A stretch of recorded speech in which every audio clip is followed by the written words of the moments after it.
രാജ്യത്തെ പ്രമുഖ യൂണിവേഴ്സിറ്റിയായ JNU എല്ലാവർക്കും വലിയ ആഗ്രഹമായിരിക്കും JNUവിൽ പഠിക്കുക എന്നുള്ളതൊക്കെ. അപ്പൊ അവിടെ പഠിക്കാനുള്ള അവസരം കിട്ടിയ ഒരാളാണ് എൻ്റെ കൂടെ ഉള്ളത്, മൂസ ഖലീൽ. അദ്ദേഹം ഇപ്പോൾ പോസ്റ്റ് ഗ്രാജുവേഷൻ ചെയ്യുന്നത് സെന്റർ ഫോർ പൊളിറ്റിക്കൽ സ്റ്റഡീസ് എന്ന് പറയുന്ന ഡിപ്പാർട്ട്മെന്റിലാണ്.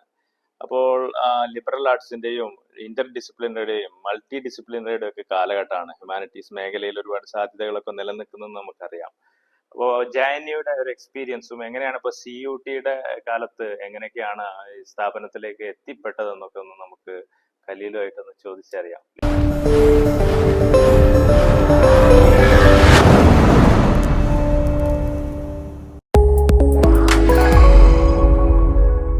നമുക്കറിയാം JNU എന്നുള്ളത് പലരുടെയും ഒരു സ്വപ്നമായിരിക്കും അവിടെ പോയി പഠിക്കുക എന്നുള്ളത്. അപ്പോൾ അവിടെ ഉള്ളതിൽ തന്നെ യൂണിവേഴ്സിറ്റിയിലെ one of the best centre ആണ് സെന്റർ ഫോർ പൊളിറ്റിക്കൽ സ്റ്റഡീസ്. അവിടെ നമുക്ക് മാസ്റ്റേഴ്സ് ചെയ്യാൻ വേണ്ടി നമ്മൾ CUT PG എൻട്രൻസ് എക്സാമിനേഷൻ ആണ് എഴുതേണ്ടത്. നമുക്ക് അറിയാം JNU എന്നുള്ളത് ഇന്ത്യയിലെ നമ്പർ 1 യൂണിവേഴ്സിറ്റി ആയതുകൊണ്ട് തന്നെ CUT എൻട്രൻസ് എക്സാമിൽ നല്ല മാർക്ക് സ്കോർ ചെയ്താൽ മാത്രമേ നമുക്ക് JNUവിൽ അഡ്മിഷൻ കിട്ടുള്ളൂ. അപ്പോൾ എൻട്രൻസ് എക്സാമിന് വേണ്ടി നല്ലപോലെ പ്രിപ്പയർ ചെയ്യുക, എക്സാമിൽ നല്ല സ്കോർ ചെയ്യുക എന്നുള്ളതാണ് അതിലെ ആദ്യത്തെ പടി എന്നുള്ളത്. പറയുന്നത് പോലെ തന്നെ ഒരു റിസർച്ച് ഓറിയന്റഡ് ആയിട്ടുള്ള യൂണിവേഴ്സിറ്റിയാണ്. അപ്പോൾ നമ്മുടെ ഇന്ത്യയിലെ പ്രധാനപ്പെട്ട യൂണിവേഴ്സിറ്റികളിൽ നിന്ന് UG കംപ്ലീറ്റ് ചെയ്ത് നമ്മൾ JNUവിലേക്ക് വരികയാണെങ്കിൽ അതിന് ധാരാളം ബെനിഫിറ്റ്സ് ഉണ്ട്. അതുപോലെ തന്നെ JNUവിൻ്റെ ഒരു അക്കാഡമിക് ഓറിയന്റേഷൻ എന്നുള്ളത് ഒരു മൾട്ടി ഡിസിപ്ലിനറി ഓറിയന്റേഷൻ ആണ്.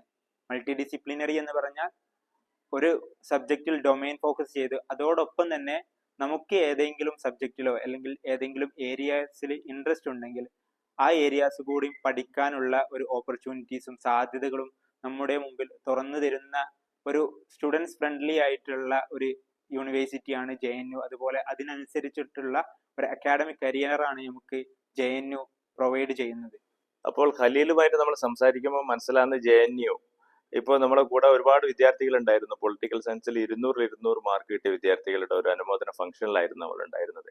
അപ്പോൾ ഇവിടെയുള്ള വിദ്യാർത്ഥികൾ പലപ്പോഴും സാമ്പത്തികമായിട്ടൊക്കെ പിന്നോക്കം നിൽക്കുന്നവരും സാധാരണക്കാരും ആയവരും ഒക്കെ ആയിരിക്കും. അപ്പോൾ ഇവർക്ക് ഡൽഹി പോയി പഠിക്കുക, അവിടുത്തെ ഫീസ് സ്ട്രക്ചർ കാര്യങ്ങളൊക്കെ എങ്ങനെയാണ് എന്നുള്ളതിനെ കുറിച്ചൊരു ആകുലത ഉണ്ട്. അതുപോലെ അവിടുത്തെ ഒരു സെക്യൂരിറ്റി സിസ്റ്റം, അതെന്താണ് ഇപ്പോഴത്തെ ഒരു ലൈഫ് എന്നുള്ളത് കൂടെ പറഞ്ഞാൽ നന്നായിരുന്നു. തീർച്ചയായിട്ടും നമ്മളെ പോലെ സാധാരണക്കാർക്ക് തീർച്ചയായിട്ടും പഠിക്കാൻ പറ്റുന്ന ഒരു സ്ഥാപനമാണ് JNU എന്നുള്ളത്. അത് ഏതൊരു തരത്തിലായാലും സെക്യൂരിറ്റി അതല്ലെങ്കിൽ നമുക്ക് അവിടെയുള്ള ഒരു സേഫ്റ്റി ആ ഒരു രൂപത്തിലാണെങ്കിലും അതുപോലെ തന്നെ സാമ്പത്തികമായിട്ട് നോക്കുകയാണെങ്കിലും ഇന്ത്യയിൽ നമുക്ക് ഡൽഹിയിൽ പഠിക്കാൻ പറ്റുന്നതിൽ ഏറ്റവും ചീപ്പായിട്ടുള്ള അല്ലെങ്കിൽ ഇന്ത്യയിൽ തന്നെ ഏറ്റവും ചീപ്പായിട്ടുള്ള പ്രീമിയം ഇൻസ്റ്റിറ്റ്യൂഷൻ ആണ് JNU നമുക്ക് പറയാൻ കഴിയും.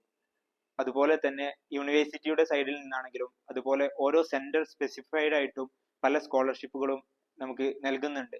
ഉദാഹരണത്തിന് 2 ലക്ഷത്തിന് താഴെ വരുമാനമുള്ള എല്ലാ സ്റ്റുഡൻസിനും പെർ ആനം ആൾമോസ്റ്റ് ഒരു 40,000 റുപ്പീസ് അവര് നൽകുന്നുണ്ട്. അതുപോലെ തന്നെ സെന്റർ സ്പെസിഫൈഡ് ആയിട്ട് 40,000 അല്ലെങ്കിൽ 50,000 ഒക്കെ പെർ ആനം ആയിട്ടുള്ള സ്കോളർഷിപ്പ്. അതുപോലെ തന്നെ ധാരാളം NGOs JNU പഠിക്കുന്ന സ്റ്റുഡൻസിന് സ്കോളർഷിപ്പ് നൽകുന്നുണ്ട്. ഞാൻ തന്നെ ഇപ്പോൾ PM ഫൗണ്ടേഷൻ എന്ന് പറയുന്ന എറണാകുളം ബേസ് ചെയ്ത് നടക്കുന്ന ഒരു NGOയിൽ നിന്ന് ആൾമോസ്റ്റ് 50,000 പെർ ആനം സ്കോളർഷിപ്പ് കിട്ടിയ ഒരു വ്യക്തിയാണ്. അതുപോലെ ധാരാളം സ്കോളർഷിപ്പ് NGOന്റെ സൈഡിൽ നിന്നാണെങ്കിലും യൂണിവേഴ്സിറ്റിയുടെ സൈഡിൽ നിന്നാണെങ്കിലും നമുക്ക് കിട്ടുന്നുണ്ട്. അതോടൊപ്പം തന്നെ നമുക്ക് JNUവിൽ പഠിക്കാനായിട്ട് പ്രത്യേകിച്ച് ഒരു ഫീയുടെ ആവശ്യമില്ല എന്നുള്ളതാണ് മറ്റൊരു പ്രത്യേകത.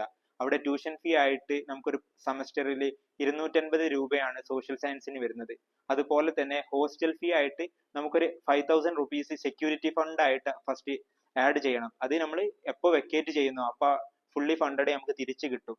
അതുപോലെ പിന്നെ നമുക്ക് അവിടെ വരുന്ന ഏക ചെലവ് എന്നുള്ളത് നമുക്ക് മാസത്തിലുള്ള മെസ് ബില്ല് മാത്രമാണ്. അത് നമുക്ക് ഇതുപോലുള്ള സ്കോളർഷിപ്പ് വെച്ച് മീറ്റ് ചെയ്യാൻ പറ്റും. അപ്പോൾ സാധാരണക്കാർക്ക് ഡൽഹി പോയിട്ട് ഇന്ത്യയിലെ ബെസ്റ്റ് എഡ്യൂക്കേഷന് നമുക്ക് കരസ്ഥമാക്കാനുള്ള ഏറ്റവും നല്ലൊരു സാധ്യതയാണ് JNU എന്നുള്ളതാണ് അതിനെ മറ്റൊരു തരത്തിൽ വ്യത്യസ്തമാക്കുന്നത്.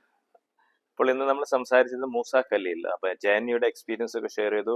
വളരെ അഫോർഡബിൾ ആണ്, നമുക്ക് പോയിട്ട് പഠിക്കാൻ വേണ്ടി പറ്റുന്ന സ്ഥലമാണ്. പഠിച്ചു കഴിഞ്ഞാൽ അല്ലെങ്കിൽ പഠിപ്പിക്കുന്ന നമ്മുടെ അവിടുത്തെ ഫാക്കൽറ്റീസ് ഒക്കെ വളരെ വിദേശ രാജ്യങ്ങളിലൊക്കെ എക്സ്പോഷർ ഉള്ളവരാണ്. മീൻസ് ലൈക്ക് ഓക്സ്ഫോർഡും കേംബ്രിഡ്ജും ഹാർഡ്വേർഡിലും ഒക്കെ ഉള്ള ആളുകളുടെ നിന്ന് നമുക്കൊരു ഗുരുത്വം ലഭിക്കുക എന്നുള്ളതൊക്കെ വളരെ പ്രധാനപ്പെട്ടതാണ്. അതിനൊക്കെ നിങ്ങൾ പ്ലസ് ടു കഴിഞ്ഞ ഉടനെ തന്നെ ഒരു എയിം വെക്കണം, എങ്കിലാണ് UG PG ഒക്കെ നമുക്ക് അങ്ങോട്ട് എത്തപ്പെടുകയുള്ളൂ. ഒപ്പം അവർക്ക് PhD തുടങ്ങി വിദേശത്ത് സ്കോളർഷിപ്പുകള് ഒക്കെ ഇങ്ങനെ എത്തിക്കഴിഞ്ഞാൽ, അല്ലെങ്കിൽ പഠിക്കാൻ തന്നെ ഉണ്ട് എന്നുള്ള അതൊക്കെ നമുക്ക് ഖലീലിന്റെ സംസാരത്തിൽ നിന്ന് മനസ്സിലായി. സോ ഇന്നത്തെ ദിവസം ഇവിടെ പൊളിറ്റിക്കൽ സയൻസ് അസോസിയേഷന്റെ ആ പ്രോഗ്രാമിൽ വന്ന എല്ലാ കുട്ടികൾക്കും തീർച്ചയായും അടുത്തൊരു 2-3 വർഷം കൊണ്ട് നല്ല സെൻട്രൽ യൂണിവേഴ്സിറ്റിയിൽ അവിടെ കാണും എന്നുള്ളതാണ് നമ്മുടെ പ്രതീക്ഷ.